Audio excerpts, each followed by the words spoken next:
Hello అండి, welcome to the channel cook with Monika. మష్రూమ్తో simple and easy curry చేస్తున్నాను. బఠానీలు యూజ్ చేశాను. ఓ బాండీ తీసుకొని అందులో ఆయిల్ ఒక 2 స్పూన్స్ వేసుకుందాము. అది వేడయ్యాక ఇందులో నేను 2 మీడియం సైజ్ ఆనియన్స్ని చాప్ చేసుకున్నా. వాటిని వేసేసి వీటిని ఫ్రై చేసుకోవాలి.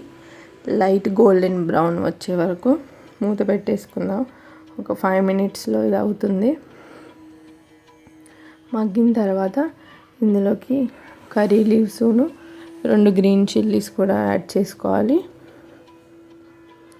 ఇది యాడ్ చేసుకున్న తర్వాత నేను 2 మీడియం సైజ్ టమాటాలు తీసుకున్నాను. వాటిని కూడా సన్నగా చాప్ చేసేసి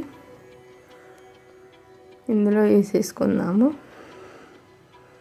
ఇందులో ఇప్పుడు మసాలాలు వేసుకుందాం. మనము పసుపు, జీలకర్ర powder, ginger garlic paste, red chilli powder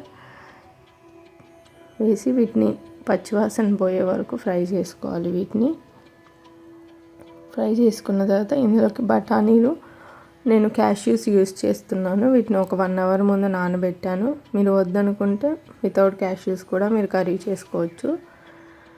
ఇది వేసుకున్నాను. మష్రూమ్స్ని నీట్గా క్లీన్ చేసి సన్నగా చాప్ చేసి పెట్టుకున్నాను. ఇప్పుడు వీటిని కూడా వేసి సాల్ట్ వేసి మిక్స్ చేసేయాలి. మిక్స్ చేసి మూత పెట్టేయాలి. మష్రూమ్లో వాటర్ కంటెంట్ ఎక్కువ ఉంటుంది కాబట్టి వాటర్ రిలీజ్ అవుతుంది. ఇందులో ఒక 5 మినిట్స్కి వాటర్ అంతా వచ్చేసింది. ఇప్పుడు నేను ఇందులో కొద్దిగా వాటర్ వేస్తున్నాను. ఒక 1 కప్ అంత వాటరు. అది కొంచెం బాగా మరిగి దగ్గరికి అయ్యాక ధనియాల పొడి వేసుకుందాము. వేసుకుని ఒక 2 మినిట్స్ మూత పెడదాము. గ్రేవీ ఇంకా దగ్గరికి అయిపోయింది.